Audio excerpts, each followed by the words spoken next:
Hi. Wow. Hello. Hi. Welcome, everyone. And yes, we can start it. I'm not sure, Daniel, if, yes, would you like to uh, first do a presentation of the initiative and then open to questions and answers, or you will start with questions and answers, or how would you like to proceed? Maybe we can introduce ourselves. I will introduce myself and say a little bit about what is being prepared and intended here. And then anyone else who wants to can also say a few words. And then I could speak more about the year that we're trying to create. And then we can have an open conversation about anything, any questions or comments. We should feel free to talk about whatever we want to talk about, I think. Does that sound all right? That's good. Yes. Silence shall be interpreted as consent. It sounds all right for me.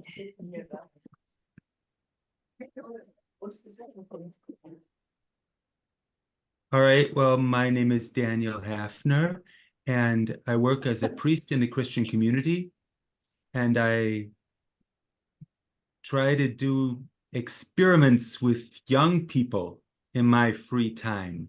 I've been doing this for decades now, and the last 8 years, it's intensified because I noticed that there aren't that many places in the world where a young person can get a serious introduction to anthroposophy. And I remember how much it meant to me to discover anthroposophy as a teenager. And so I've been trying to create events. It's been unsystematic and arrhythmical. And I've done here a longer weekend and there a week, mostly. Always an introduction to anthroposophy with some kind of applied anthroposophy as an example. What does it mean for human anatomy? What does it mean for the study of history, for the history of architecture, for the intervals of the musical scale, or the way that color comes about, or painting, or different arts? Because anthroposophy revolutionizes all these fields of human endeavor. And so that it's not purely abstract, I try to do it with different teachers. Jiang is one of them. She teaches the painting. And I tried to make it colorful. And at the most, we did 2 whole summers. That is 5 weeks in a row where we rehearsed and performed a mystery drama, and including lots of eurythmy and sets and costumes and lighting, and took it on a little tour as well. That was beautiful, very intense. Summer art and study academies. And sometime during this time, I realized if it could be permanent and continuous and built up systematically, it could be a lot stronger. And so that's what I'm going to try, starting this September. That's soon. All right, maybe that's enough of an initial introduction as to who I am.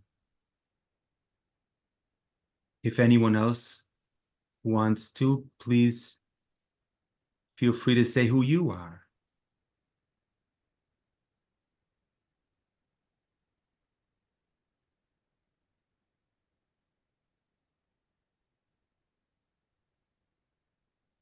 May I?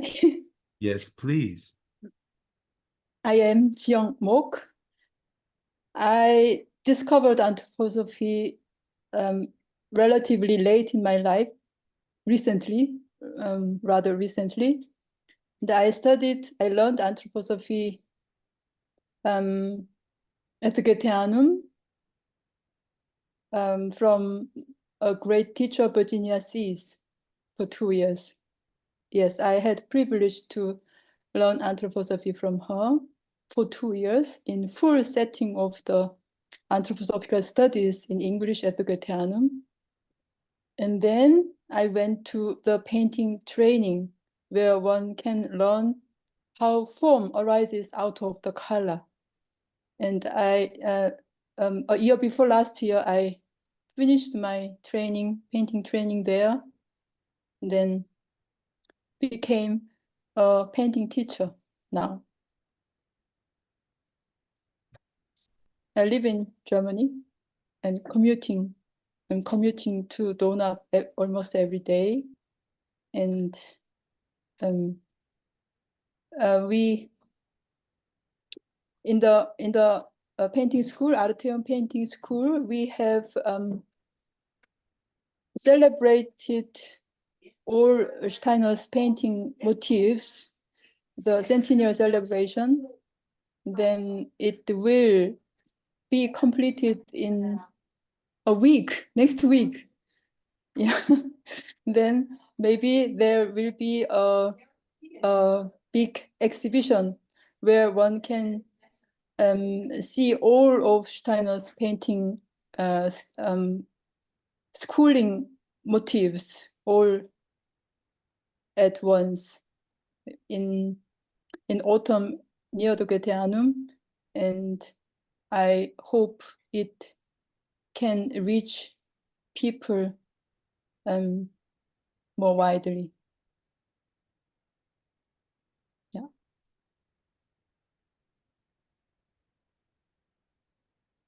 That's an excellent initiative. We are going to see your exhibition. Yeah, great. Thank join you. the course. Certainly, it's never happened before. No. And all of Rudolf Steiner's painting training motifs, there are a lot of them, were actually practiced by anyone and then actually exhibited. That's new. These things are still waiting to be discovered.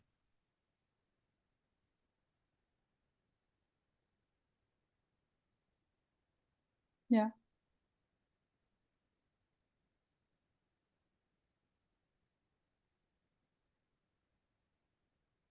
And in Dornach, you can discover a lot of things, meet a lot of people.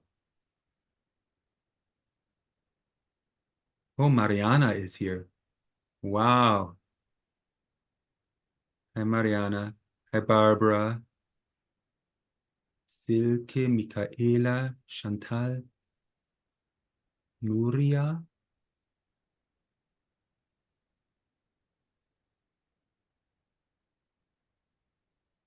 Hi, Barbara. Yes, we've just been starting to introduce ourselves. Anyone who wants to can say a few words. And then we'll talk more about the training that we're going to attempt.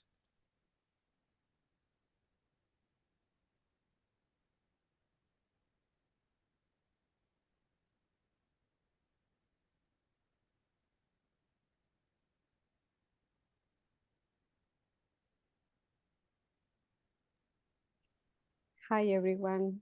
I will introduce myself. My name is Victoria. I live in Canada. And yes, I am very excited for this initiative for Daniel. And I wish that I was younger, then I can travel. I spent 1 year learning with you, Daniel, but I would like to support the initiative in any possible way. And I think many people who are not younger of age think the same. Yes, I am very interested also if you can share later in what other ways we can support the initiative from the distance. And yes, and I work with children, from younger children, toddlers, and currently I am working at a Waldorf daycare where I live. Welcome, everyone.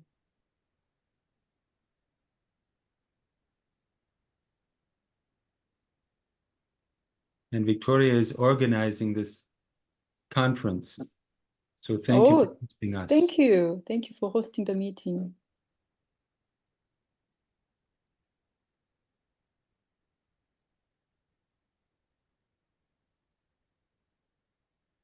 If anyone else would like to introduce?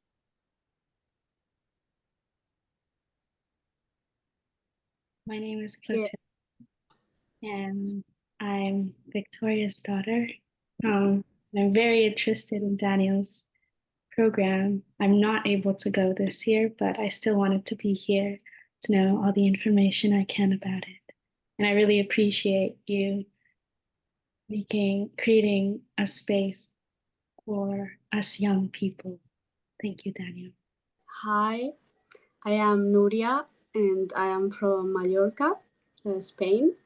Wow. And yeah, I know you because of Gina. She's a student from this painting school in Yes, I remember you. Hello, Yeah. Nuria.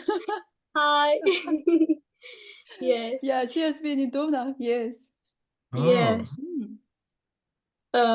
And I am now finishing my studies in dramatic arts here in Palma.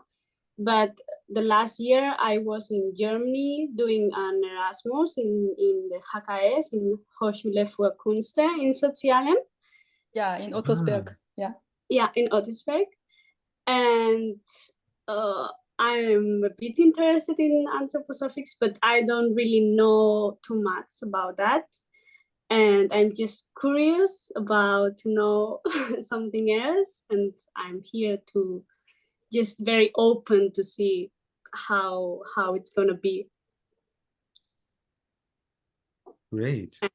Thank you for inviting me, for inviting me. Great. Good to see you, Nuria.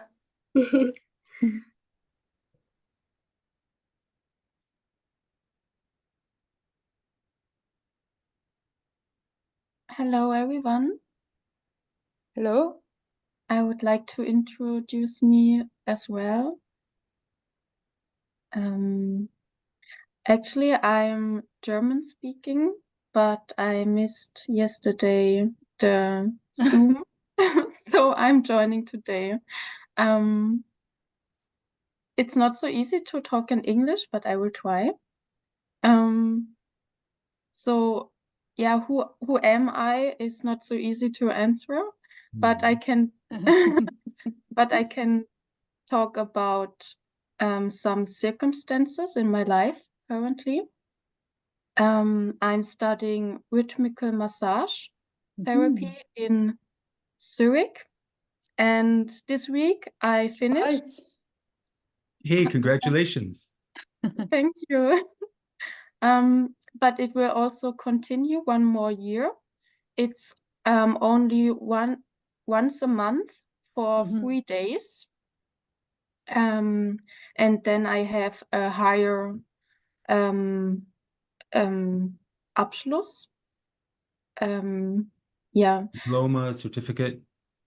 Exactly. But also with that, I have more thoughts about the state and all these things. And in the future, I will have to, or I will think about how I will do that, because it has like a certificate from the state, but I'm not so into that, and I would like to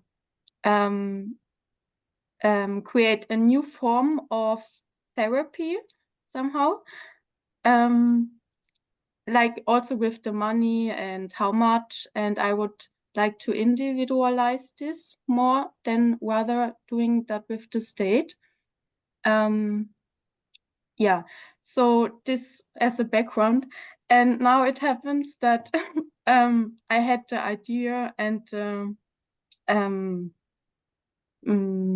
calling to study eurythmy at the Eurythmeum in Esch.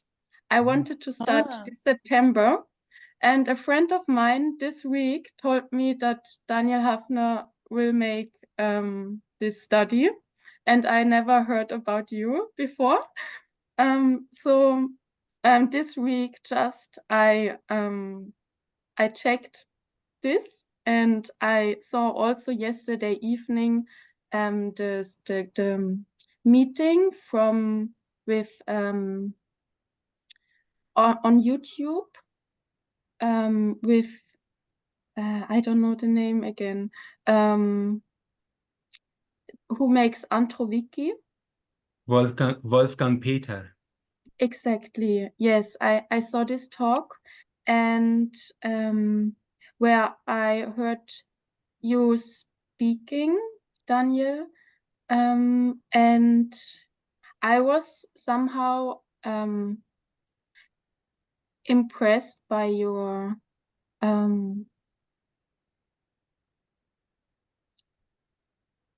like what you like the atmosphere which comes by your presence, and I'm at the moment I'm not so happy with my study in rhythmical massage, because I'm really looking for something more deep and more esoteric, which comes with exoteric doing.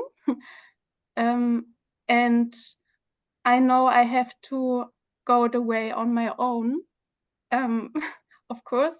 And I don't want gurus, but I would like to learn seriously.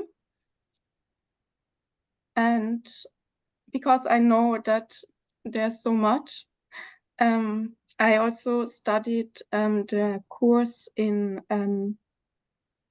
I don't know in English, but it's Inside Science, and we read Grundlinien einer Erkenntnistheorie der goethischen Weltanschauung, Wahrheit und Wissenschaft und Philosophie der Freiheit. Wow. And I studied this quite intense. So this was very profound, because since then I know what means seriously. And so I have like high standards when I meet people from Anthroposophy and so on. And I really rarely find something where I feel like coming home, or where this really is profound and whole and also lived, not just talked. And so this is, and also this is why eurythmy is something I feel a call for, because I want to really feel what I know, and to come to this feeling or erleben, to sense, or yeah. And I'm here now because I'm 28 actually. I would like to know about the age. How do you see that? And if there's maybe a next course, I can also imagine to start this year. But I'm just curious, and I want to know more. And yeah. Oh, great. Wow, Chantal. Yeah, rhythmical massage is such a beautiful thing, but yeah, it certainly comes out of an esoteric background. And Ita Weichmann, who developed that, is a meditative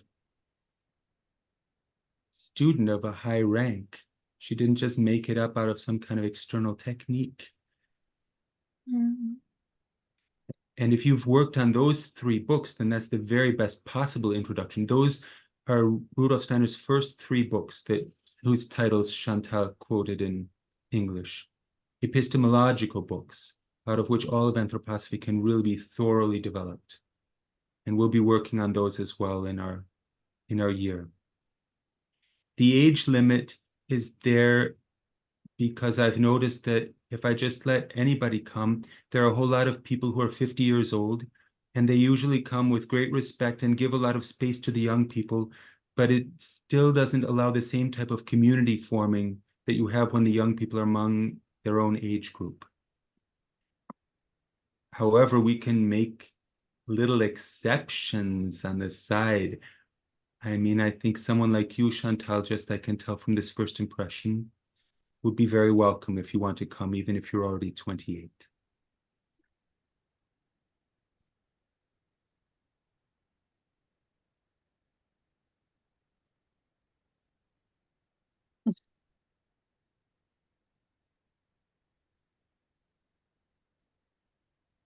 There's another person who wants to attend who's 30. I would like to make exceptions sometimes and judge them individually. Then there's someone who wants to come and is only 15 years old, and maybe she'll only come for a couple of days a week or something. That might be a special compromise type situation, because really she should be in school. According to the Swiss laws, she has to be in school. But yeah, the age limits are not absolutely rigid.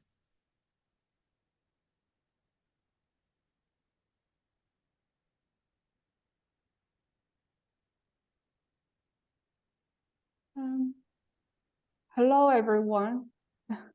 Maybe I will see a little bit about myself. So I got this information about the program from an email from Ji-Yong, and I was reading the email with a lot of interest. And that's why I'm here. I hope to, also I'm too old for the program, of course, but I hope to get to know more about the program. So maybe in the future, when I share this with people, it could have a little bit personal experience in it. And so my name is Li Wei, and now I'm in China, and it's 2 o'clock, 2 and I don't know, it's 2, maybe 2, 2:30 something at night. So I try to think, but maybe not so in a very flowing way. So I am a freelance interpreter, and also I'm also a rhythmic massage therapist. But because I want to put more time, I want to focus more on the translation nowadays. So actually, I'm putting my massage practice on hold at the moment. So and I got to know, I met Anthroposophy when I was 30 years old, and now I'm 46, so it has been 16 years. And Anthroposophy for me is something, I don't know, maybe this would sound very sentimental, but I think it's like life-saving for me, because I think before I met Anthroposophy, I felt like things were happening to me. So it's not an active living situation. It's more like things were happening to me, and that was like things flowing through me, but I wasn't taking initiatives. I wasn't very active in it. It was like a victim of life, something like that. But after I met Anthroposophy, and through that, I met World of Education and all these different things inspired by Steiner, by Anthroposophy, like farming, different art forms, and medicine and everything. It was such a I don't know how to describe it. It was such a living experience for me. So so I never stopped studying Anthroposophy after I met it. So I got more and more interested, and through Anthroposophy, I think I'm waking up in my own culture, in my own language, and in a lot of things every day. So it's that's why, you know, I'm so interested when someone said, oh, there's going to be a new school starting. And so I want to get to know more. Maybe I could let other people know about this. And I'm so happy to hear that Ji-Yong said there's going to be an exhibition there in Donach. Although I couldn't go, but still I'm so happy to hear that people could go and have a look and the experience. Okay, that's all.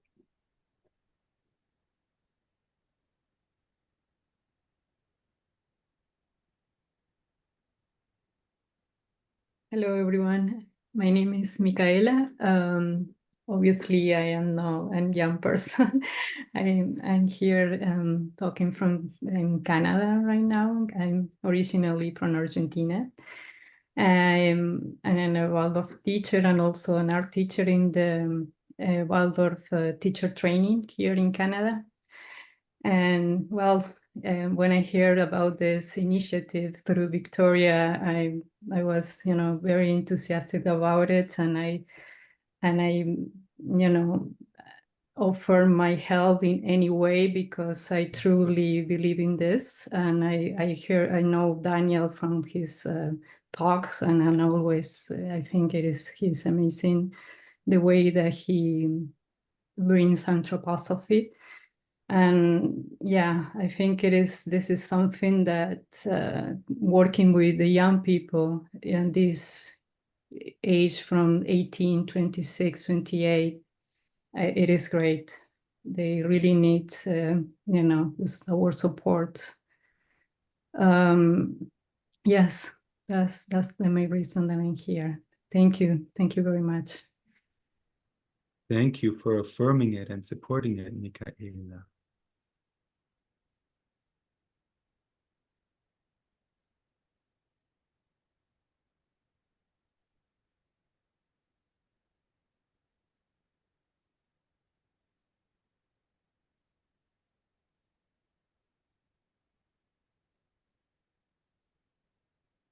Yes, would anyone else like to say a few words of introduction? I am 67. I'm not a person who wants to do the course, but I'm from Argentina. I am anthroposophic physician, and I knew Daniel from his intervention in an indigenous community, which was very, very good. And I would like to continue the internationality of this course for young people. And so I was curious who's coming and what young people are wanted all around the world, and look how we can integrate these initiatives. From Argentina, it's very difficult to go away because we are a third world country, but it was only this. So I am very, very happy to can hear you and hear your open hearts from what you wanted to do, and also greet Daniel Hafner and give him my agradecimiento. Thank you. That's all.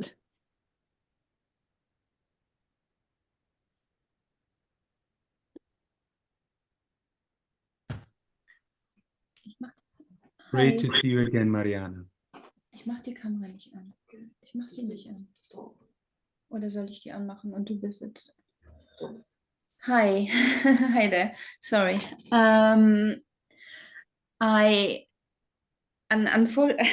would like to say a few words, but unfortunately I can't put the camera on just now. So I hope that's okay with everybody, because Sure.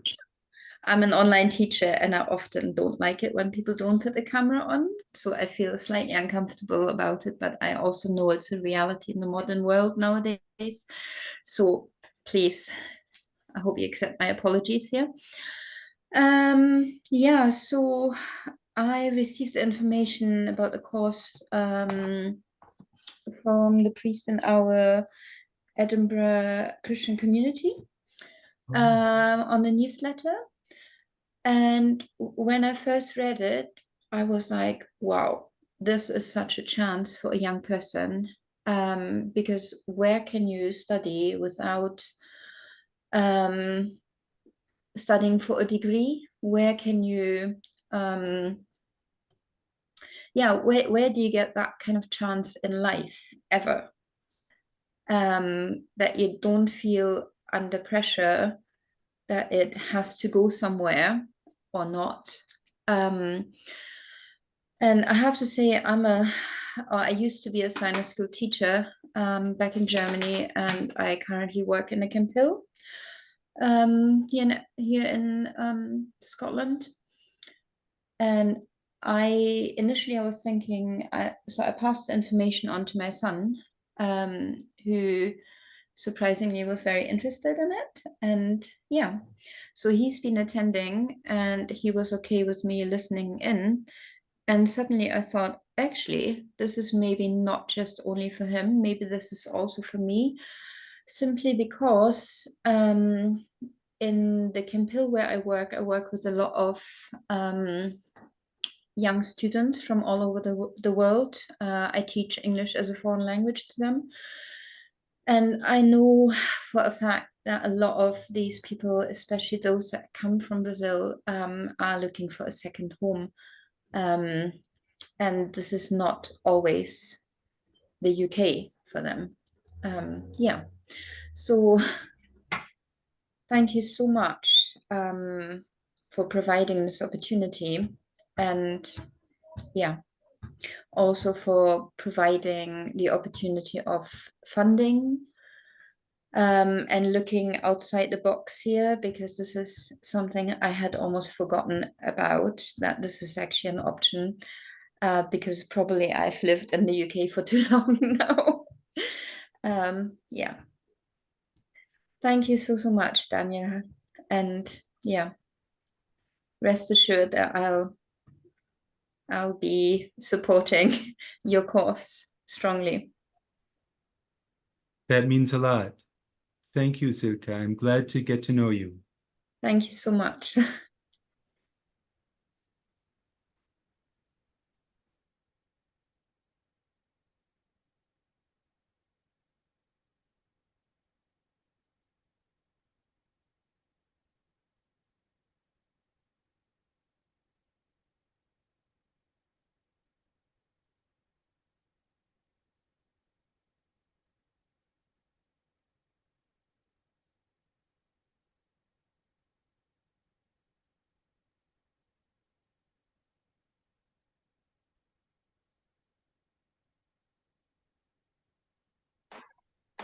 Hello, we are a bit late. We thought this was going to be live also on YouTube, so we were waiting there. I do speak English. I do understand English. My mother, sadly, she doesn't speak English, but she understands it quite well. I'm 32, almost 33, but so I'm not that young anymore. But I've been quite interested in anthroposophy since I was in high school, more or less. I went from reading Tolkien books and things like that directly from that to anthroposophy. So it was luckily quite natural. So I've been reading quite a lot of anthroposophy after finishing my English studies. I worked a bit on translations. I have translated a bit of anthroposophy too, 1GA. I have noticed that anthroposophy is kind of like dividing into two streams, two currents, with one being more focused on Steiner and the other one giving more chances to contemporary issues, contemporary thinkers, philosophers. And I see a big difference between both of them, between how different people treat anthroposophy, how they interpret anthroposophy. So it's very, very interesting. At the same time, I think anthroposophy is getting not stale. I don't know the best word for that. Maybe complacent is a bit awkward. So that's of course, from my point of view, sorry. So every new initiative, every breath of fresh air, everything that can revitalize anthroposophy is something I appreciate a lot, something that anthroposophy needs, that we need in these times we are living. So every sincere try to do something else and to actually do something is something I'm very grateful for.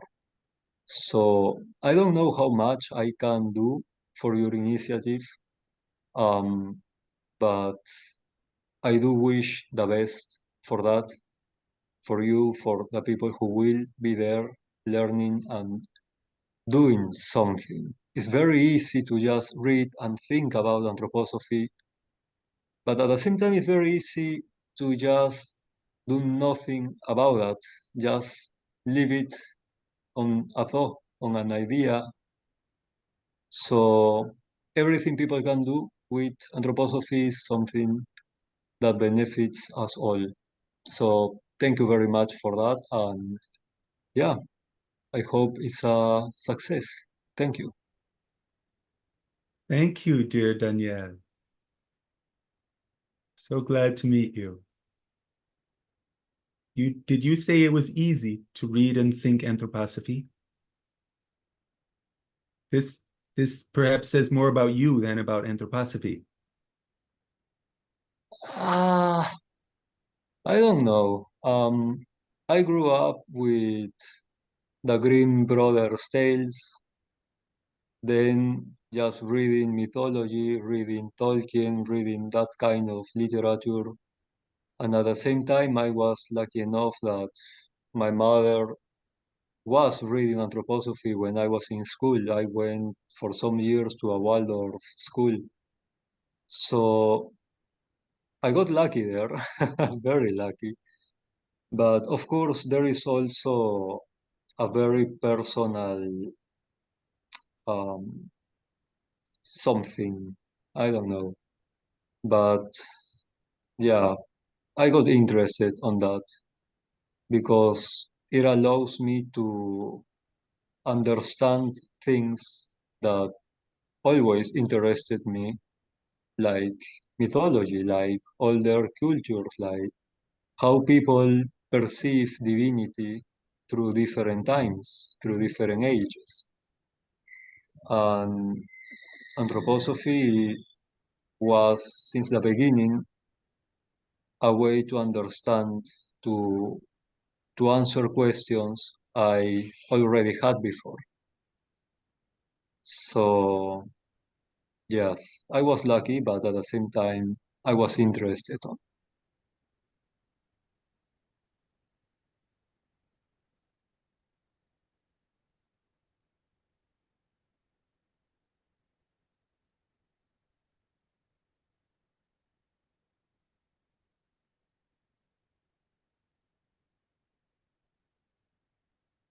Good. Giuseppe already said a few things about himself. Barbara, in case you want to say anything, you can say something.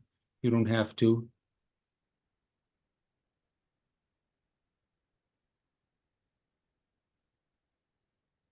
And otherwise, maybe I could say something about the course of the day as I picture it so far. And then we can talk about anything else that you all want to talk about. We have a room in a eurythmy school, the Orotmeum that Chantal already mentioned, and they're very friendly there and very helpful people. especially the secretary, Andrea Mayer, is able to help us with getting us student visas and everything. And she's just affirmed this endeavor and made it her own personal affair to help it succeed however she can. So they're giving us a friendship price for the rent of one of their rooms where we can have most of our meetings. And if we want to do some movement or something else, we can negotiate with them about bigger rooms as well. And next to this Eurythmy school, there's a Waldorf school. It's called Rudolf Steiner Schule Birzek. And they're also friendly, and they have a very nice gardening teacher who is aware of the esoteric background of biodynamic agriculture. And he's agreed to let us work in the school garden, which I think could be a very healthy thing.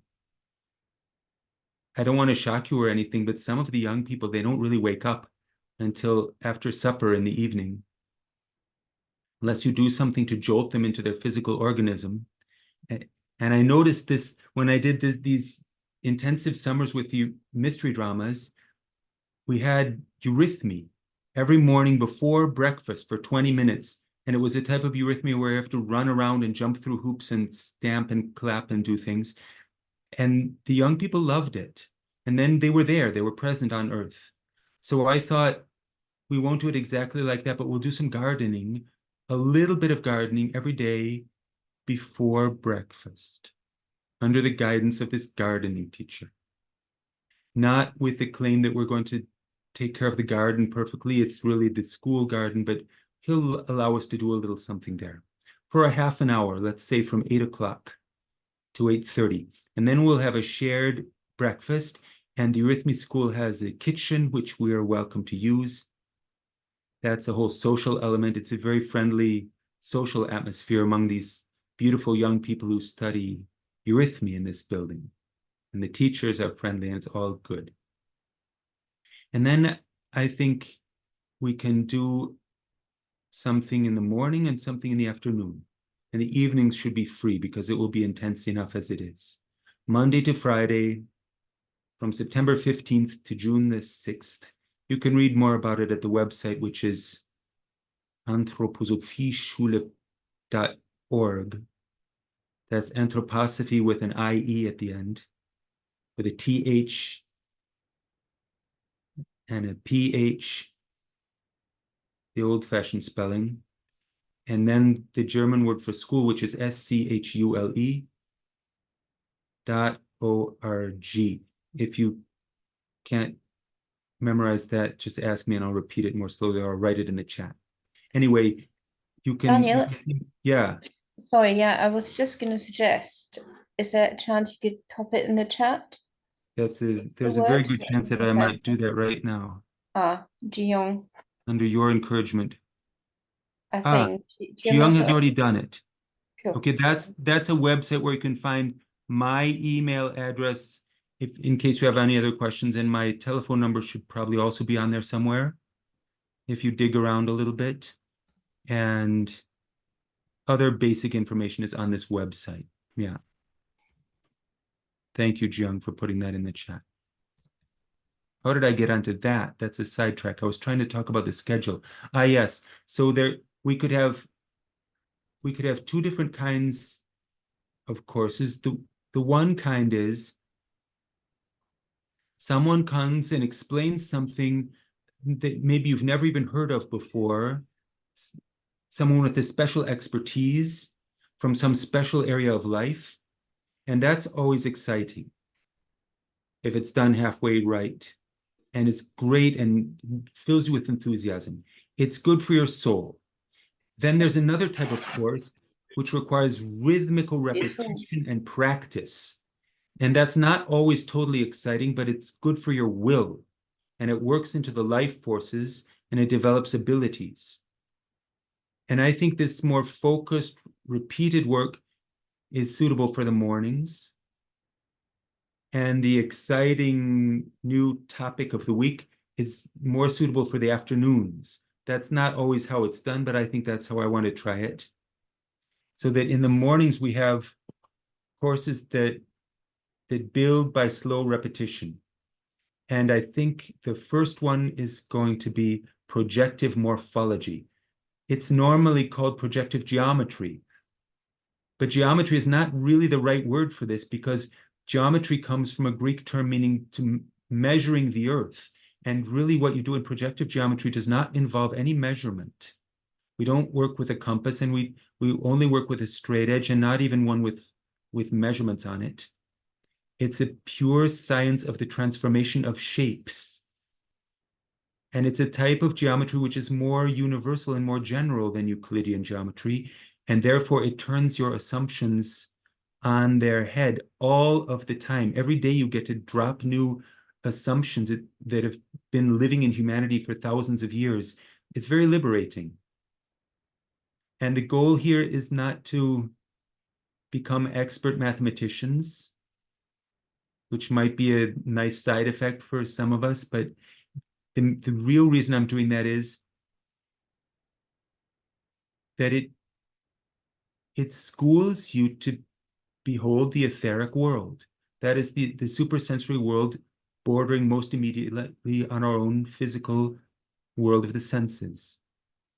This type of transformation geometry, projective morphology, I like to call it, works with the infinitely distant in a practical, specific, concrete way, so that you realize it's not fuzzy at all, but it has a very immediate effect here in the nearby area and in the present, and teaches you to turn shapes inside out and upside down and reverse them and morph them into different things.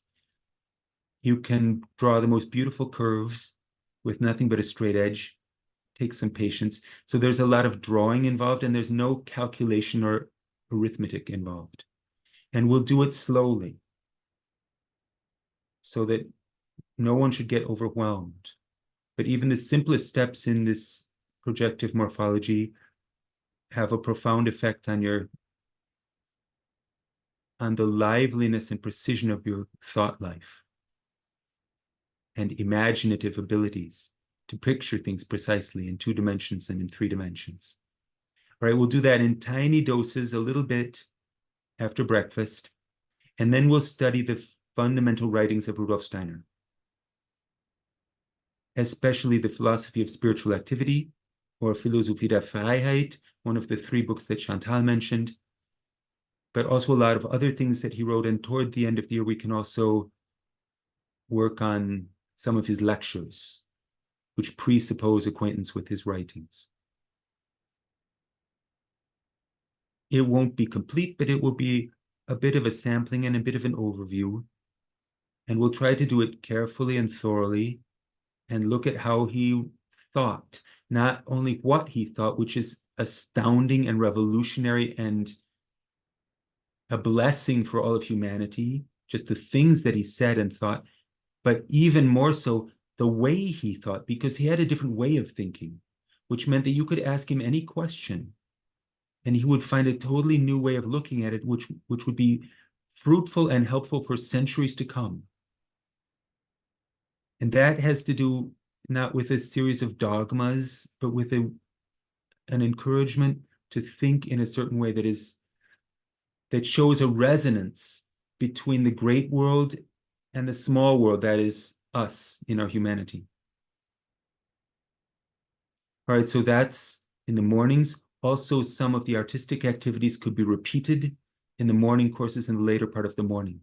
But all of the arts will be first introduced in the afternoon courses. The afternoon courses then will be applied anthroposophy, different areas of anthroposophy, all of them sort of a sample and not a complete training by any means.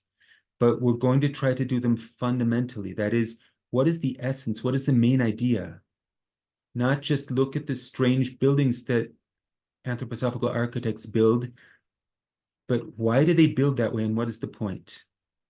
Are they even anthroposophical architects? Could be another question. How did Rudolf Steiner build? Why did he build his buildings to look like that? And so with all of these topics, there are 3 main groups of topics for these applied fields. One is an understanding of nature. another is the arts, and another is an understanding of culture. That is the history of evolution, since arts, of course, are also culture. The nature courses, that means phenomenology, or some people call it Goetheanistic natural science. That is, we try to look at the world as it presents itself to our senses and not explain it away by means of some hypothetical, unobservable elements such as particles or wavelengths, but actually what you experience. And then to try to learn to think in keeping with whatever's in front of you. Because depending on what you think about, you have to develop a whole new organ for perceiving it and thinking it appropriately. What is the appropriate way to think a plant? Can we think it in such a way that we don't degrade it to a machine or a chemical factory, but actually think the metamorphosis of its shapes and forms and organs as they transform in the being of time? What is the appropriate way to think the animals in their relation to our own human evolution? What is the appropriate way to think the earth and the evolution of the earth and geology and color, light and color and darkness, and so on? So we'll look at the world of nature, and in every one of these fields, anthroposophy offers extraordinary helps and ways of thinking and looking that you would never have guessed. That's the one group, these natural sciences. That includes embryology, the human organism. We have a couple of anthroposophical physicians. Dr. Mampai, I don't know if she can fly over there once in a while, but there are also some people over in the Dornach area. The good thing about Dornach is there's lots of really good teachers, really serious people in all the different fields right nearby. All right, and then we have the arts. Anthroposophy gives a whole set of revolutionary impulses for all of the different arts and creates at least 3 new arts that didn't even exist before, probably more. And all of that needs to be experienced and attempted. We're going to try to do it ourselves. You just met Jiang, who will be our painting teacher, and we'll also have sculpture and singing. The person who I think is the very best teacher of the School of Unveiling the Voice is going to sing with us, and speech formation and eurythmy. And all of these things we'll try to introduce from the fundamentals. That is, why do we do this at all? What's it about? And then it'll be experiential.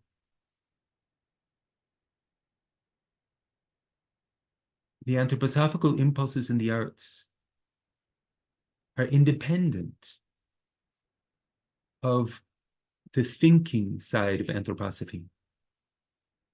Anthroposophy as a thinking discipline, spiritual science, we could say, arises from the same root as the anthroposophical art impulses, but the art impulses are independent, a different expression. They're not an illustration of thoughts, but you treat the language sounds as language sounds, and you treat the colors, as individual color beings, and see how the art of painting arises when you start from that premise, for example. And the third group is essentially history of human evolution, human cultural evolution, let's say the evolution of consciousness as a key to understanding the cultural phenomena of the past and also of the present, and really also of the future. Those, I think, are the 3 main groups. And so the whole thing is supposed to be colorful and demanding. I hope that no one will feel under-challenged. I also hope no one will feel over-challenged. And if the timetable or anything turns out to be unrealistic or unhealthy, I hope we'll notice that and be flexible enough to try to correct it as we go along. This is just me in my own picturing of how the day could look. But we have to see whether that's good for everyone. So I think we could have a decent midday break between these morning courses and the afternoon courses. And then the afternoon could start maybe at 3 o'clock and end at 20 to 6 or something. We can eat lunch either on our own, everyone goes home and does something, or together. That would be something to talk about once we join together in Esh. How do we want to do the meals? In Europe, it's traditional to eat a larger meal at lunchtime. We don't have to follow the European traditions. We can do whatever we want. And we could use, as I said, the Eurythmy kitchen, the Eurythmy school kitchen, if we wanted to cook our own. Or we can eat at the school cafeteria of the Waldorf school next door. That might be practical, so we don't have to spend time cooking our own meals. And I'm hoping that they will give us some kind of a discount price if we subscribe to a whole year's worth of lunches. But that's something that participants have to decide on.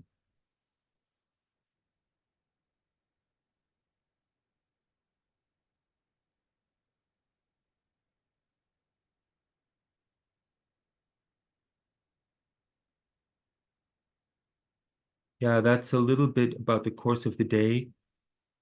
I can go on and on, but I also want you all to be allowed to speak if there's anything to ask or question or complain about or reject or suggest.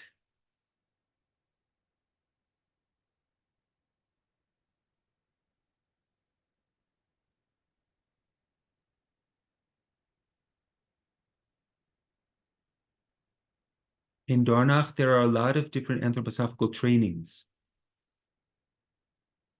And there's the Goetheanum, which was originally intended to be something like a university. That has not materialized, but maybe it still will in the future. For now, it's more like a conference center. But that too means there are lots of people coming and going in Dornach all the time, coming to different events and conferences at the Goetheanum and performances, coming to different trainings. And so you have an international population there, a lot of young people. And that, I think, will be a good human atmosphere for our endeavor as well.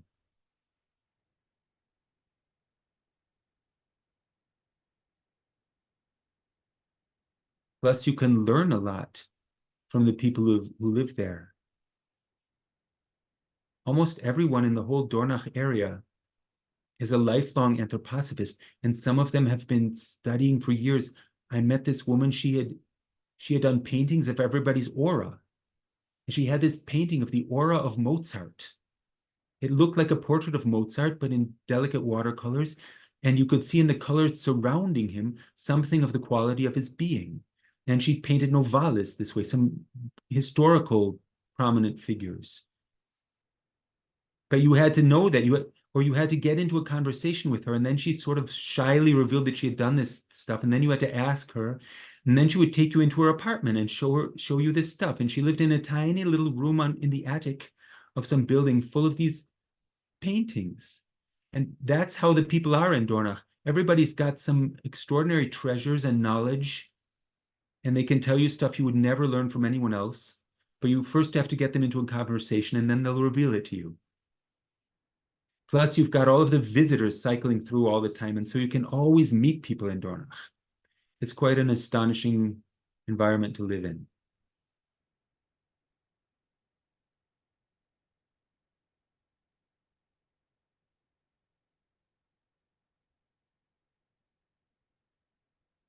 It costs a little something.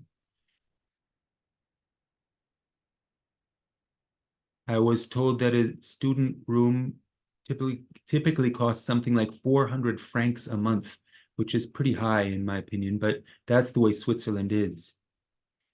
A Eurythmy student wrote to me a few days ago to say that if any one of my students wants to share in a house where she's living, the landlady would make a room available for 350 francs. You have to be willing to put up with cats. And the secretary of the Eurythmy School, I mentioned her before, Andrea Mayer, she will also help us looking for places to live. And as I've written on the website, I am committed to finding ways for it to be financially possible for anyone who really wants to attend. No one should stay away because of financial need.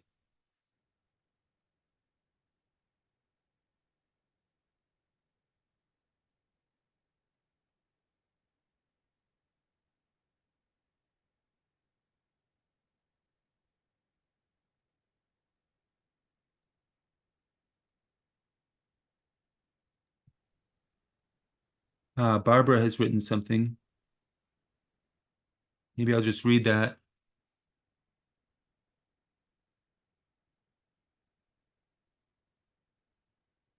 Sorry, I'm in a very distracting environment, so I can't really speak.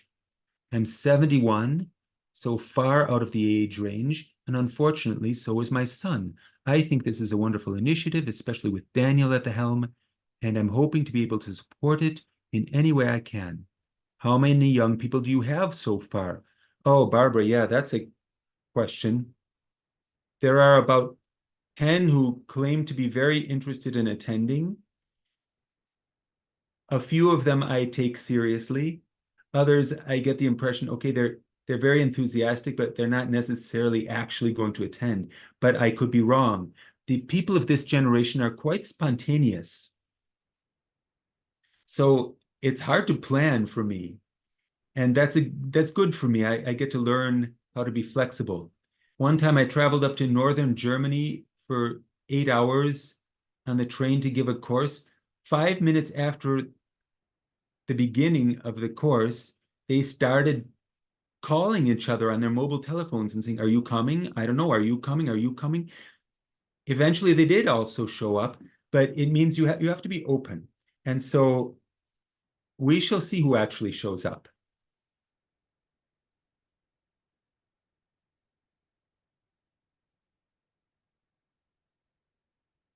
Also, I'm quite late getting the word out.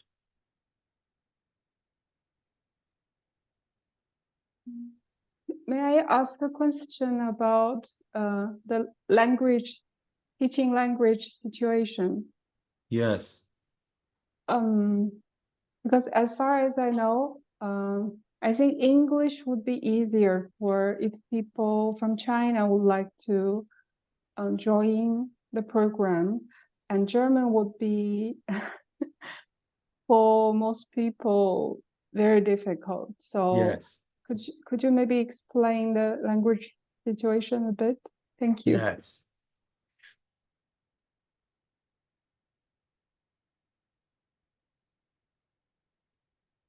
The main language is going to be German. And the reason is Rudolf Steiner had a special way of working with language as well. And you get a much more direct experience when you meet him in German. However, I shall interpret in English for anyone who wants it or needs it, and that will not frustrate the German speakers in my experience, but enrich the whole thing, because you hear the same thing twice and you hear it in a second language. And as Chantal and Silke have demonstrated, all Germans speak English anyway, or all Swiss people, and all Europeans in general speak English. And so that will be an enrichment if there's interpreting done. Or you can come along, Li Wei, and interpret in Chinese. You're free to drop in any time as our honorary guest, even if you don't bring any Chinese people with you. But yeah, in Stuttgart, there's a thing they call the youth seminar, which as far as I know is a beautiful program, by the way. It's sort of like this, although there's more of an emphasis on folk dance and the social togetherness. Maybe a little bit less of a challenging thought program and more of a friendly, warm program. Anyway, they have students from all over the world, and the director, Marco, told me that usually after a couple of months, they begin to pick up a lot of German just by living there. And so that could be a good side effect. If the young people learn some German, they don't have to learn perfect German, but they'll pick up a few words or at least a couple of key words, which I can draw attention to in Rudolf Steiner's writings and point out that Vorstellung is not the same as Gedanke or something like that. And we'll talk about it. And the Germans also don't know the difference. So we'll have to talk about some of these terms anyway. Germans confuse Begriff with Gedanke nowadays. Begriff mit Wort, and that's not the same thing. Okay, that's just by the way. And so, yeah, we'll have to be flexible on the language. If all of you South Americans come over, well, I noticed that you speak English too, so that's good, because my Spanish is pretty feeble, to say nothing of my Portuguese.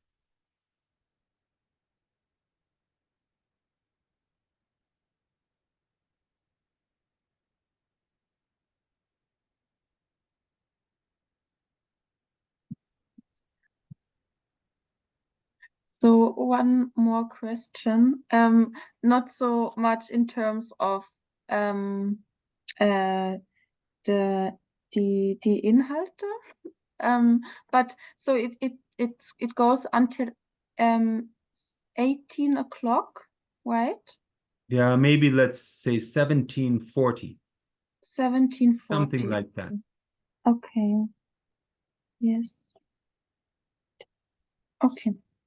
We could do the afternoons just from 3 o'clock to 5 o'clock. But if we start at 3:10 and have a half-hour break in between, it might breathe better. This is theoretical right now. We'll see whether my idea is good or bad. Mm-hmm. And would I mean, if I could, I would really like to do like Monday to Friday, but when I have also school some days in the month and I will miss, what is it? I mean, I can catch up, right? Sure. You mean the rhythmical massage in Zurich? Yes, exactly. And you said it's once a month for 3 days? Yes. Are these weekends or weekdays? Weekdays. Yeah. Okay. We'll try to make it work. Okay. So I'm very interested. I just have to think about the finances also because of my other study. And because when I would study eurythmy, it's just until 1 o'clock in the school time. And afterwards, I can also earn money. And with the full time, it's not so easy for me. But it's very important that this project is live now for especially this full time. It's so rare and so important because I studied online with Axel Burkhardt, the study, and it was actually a study on my own, and then also combined with Zoom talks and so on.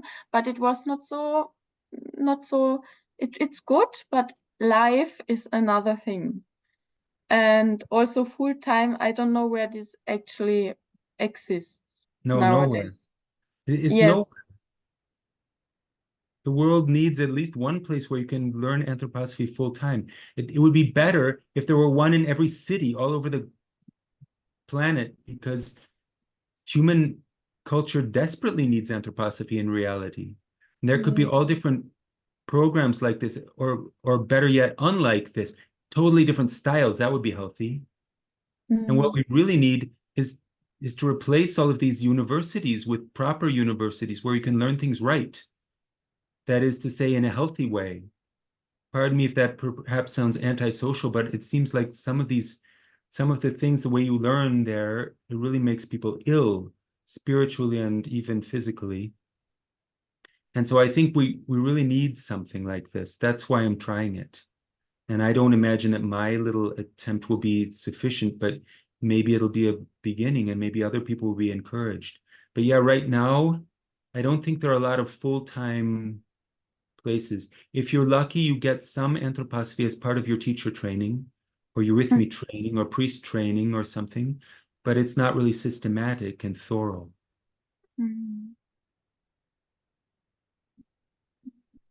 And I see also somehow a danger, not so very dangerous, but I attended a lot of presentations in Anthroposophy Zweige, and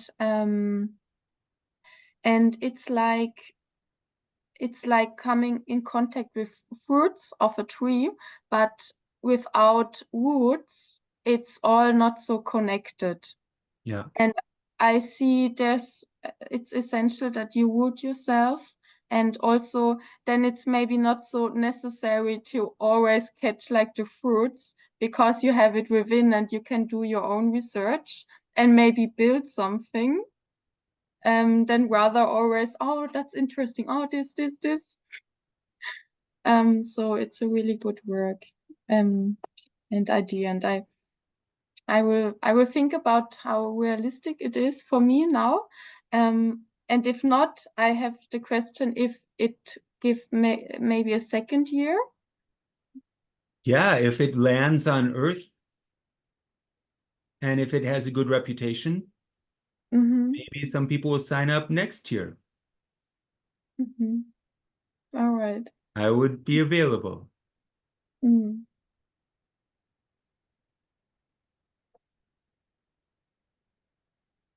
Silke has noted that she speaks all of these languages. This is great, Silke. You should move to Esch and just sit around in our classroom and interpret for us, please. To be honest, Okay. I'm just at the point of wanting to move back. Thank you. Only been to Donau once, so when I wanted to study eurythmy in my very early years, and yeah, yeah, I'm kind of thinking about things like that, yeah, because I don't know, there was a very good talk by Mr. Dyson, an anthroposophical doctor based in, James Dyson, based in the UK here, of where's anthroposophy going in the 21st century now. And honestly, I just feel this is like such a development country here in that kind of respect. There is a lot of soul, but yeah, I just don't want to be so far away from the source, really, to be honest. Yeah, definitely happy to help. And languages and different cultures are just my thing. Very experienced with teaching languages to lots of different nationalities. But anyway, I'll be in touch another time maybe about this. Daniel. That's great. Thanks.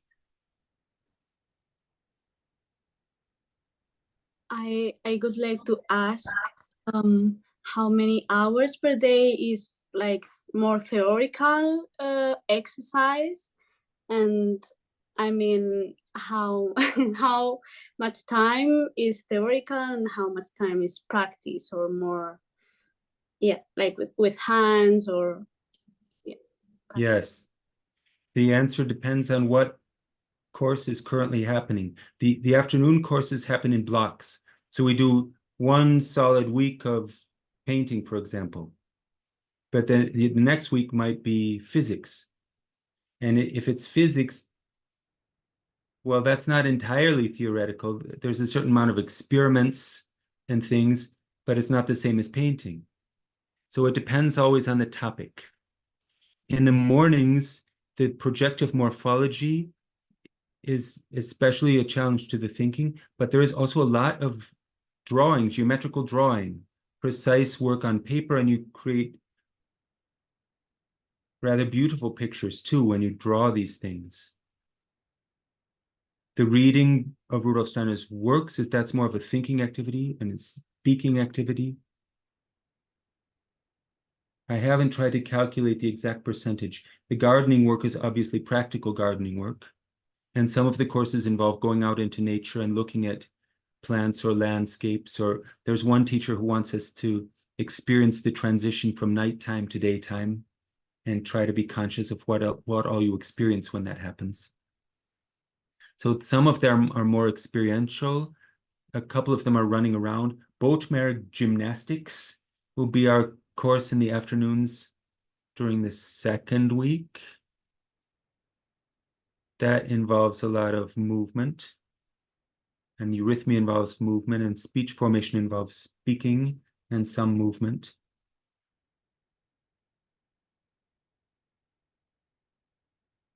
I'm not sure I can say an exact percentage. A lot of the courses will involve thinking. All of them involve thinking in some way.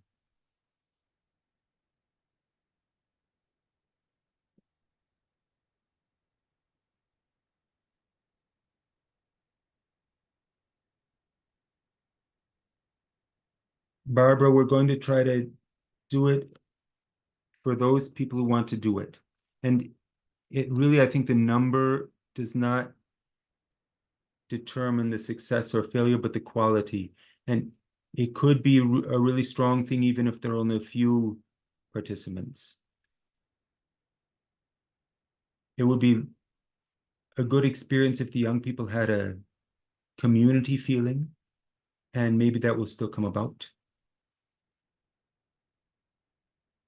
This is the type of thing I just have to leave open. If there were 21 participants, all of them able to pay 4,000 francs for the entire year, then I wouldn't have to get any money from foundations and stuff like that. However, the money is going to work out somehow, I am confident.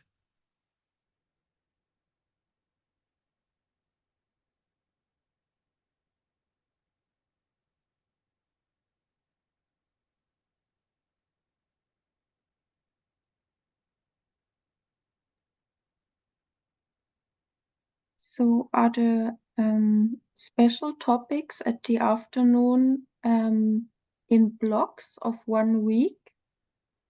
Yes, Okay. maybe some of them will be 2 weeks. Okay. And I saw that Silva Quapler will be also teaching. And Yes. Do you so know this him? will be, yes. Oh, Hmm. in my opinion, he is by far the best when it comes to Yes. social threefolding. He's so devoted and he really Mhm. understands Rudolf Steiner's ideas, and he has such an overview. But he also is completely aware of the latest developments in the modern social scene, the political scene, and the finance world and everything else.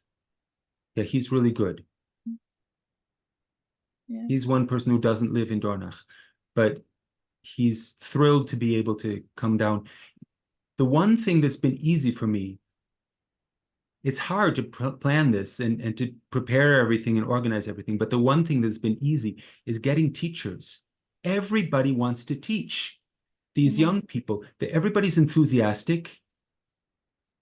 And I get people write to me, total strangers, and say, please, can I teach eurythmy at your course? And so I kind of have my pick. That's a good thing. There are a couple of famous people whom you can't get because they're all booked out for 3 years in advance.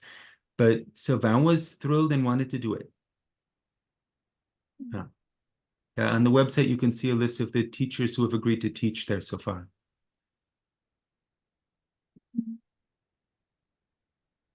So I think that makes it so special that this attempt to come really to the essence of a topic. And so I will tell friends in my surrounding about this, and I will help that it gets more known. Thank you. Thank you. That's the very best help. Mm.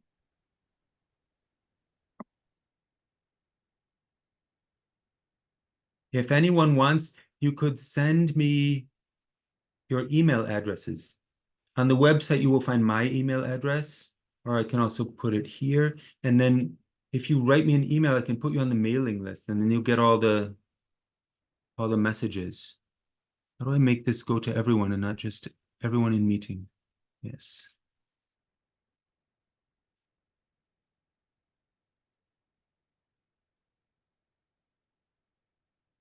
And I'll give you my telephone number in case anyone wants to call me or something.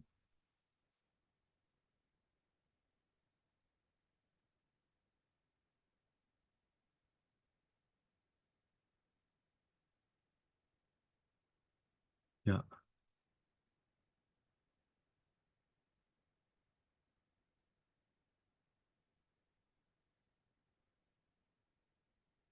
Silke does not speak Korean. That's mildly shocking, Silke. I'm a little bit disappointed. But you can still learn if you come to Esh. Ji-young will teach you.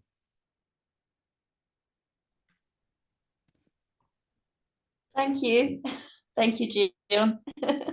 There's plenty of young volunteers from Korea over here as well. Really? In the UK, Wow. in the Camp Hills where I work here, and they're all very Wow. keen to actually do a Korean-German tandem. Uh-huh. Yeah. Yeah, or English. Yeah, and I was in a Camp Hill neighborhood meeting the other day, and it was somebody from Korea who used to be a volunteer in Aberdeen, and it was lovely to hear that they started Steiner skills in Korea. Yeah, just glad to see the movement spreading really all over the world. It's really nice.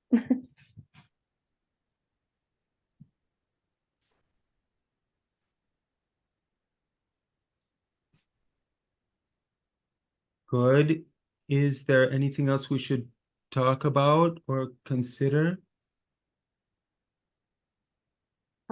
Yes, I just wanted to mention that a friend who attended the meeting yesterday, Tatiana, she said that she created a Telegram group for those who are interested in coming.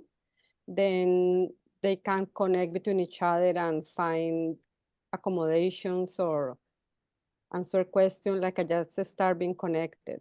Then if anyone else is interested and would like to join that group, you can, I will put my email and my telephone number in the chat, and you can send me your contact information and I can pass it on to her. Then she can add you to the group.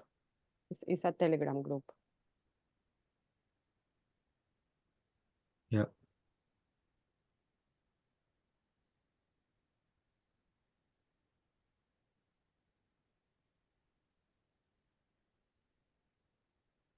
Thank you, Silke.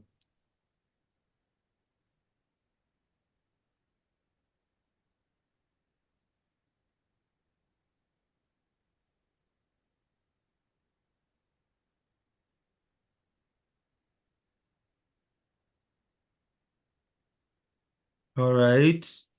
It's been almost an hour and a half. Maybe that's good enough for a first introduction.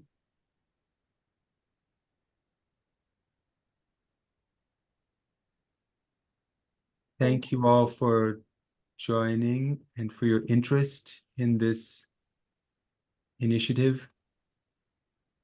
It's great to meet you, even if it's an indirect sort of way of meeting in this medium. And maybe I'll see some of you in person sometime soon. That would be a joy.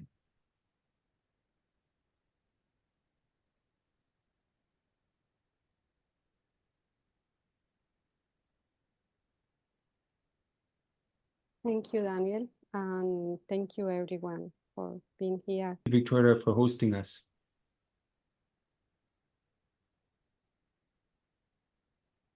And thanks to you for Thank you, organizing this. Victoria. Thank you, Daniel. Thank you, Victoria. Daniel, Thank you, do thank you you. have a paper where I can print to share a print from the course? Yes, there is on the website. If you go to news, Okay. then there's something in German there, and underneath the German there's a button which leads you to a poster. Mm-hmm. I think it says plakat or something like that, and that's something you could print if you want to. Okay. I also put all the flyers in the different languages in a drive because I found difficult to find, Daniel. Okay. When I create the flyer, I just put everything, all the flyers in Korean and in Spanish and in German and in English in this drive that I just shared the link. And Li Wei made a Chinese poster. Oh, I think, yes, there were, I mean, I don't understand, but I see two foreign language that I don't understand. Okay, so is that this tiny URL that you just put in the chat? Yes, that one. Okay. With So- that link, there are the posters in the different languages, and also the testimonies of some young people who had already taken courses with Daniel that they wrote their impression, and they are also there. Great.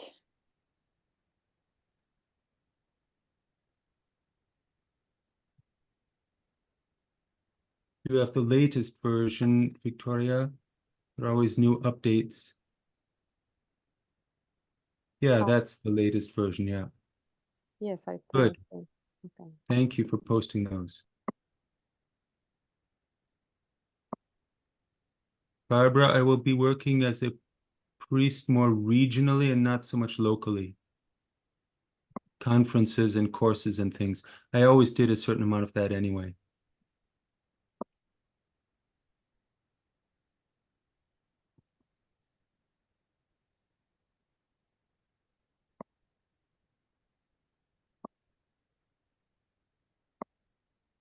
All right.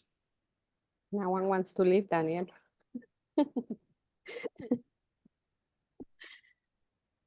We have to count all together. 1, 2, 3, and turn off the Yes. Zoom. Yes.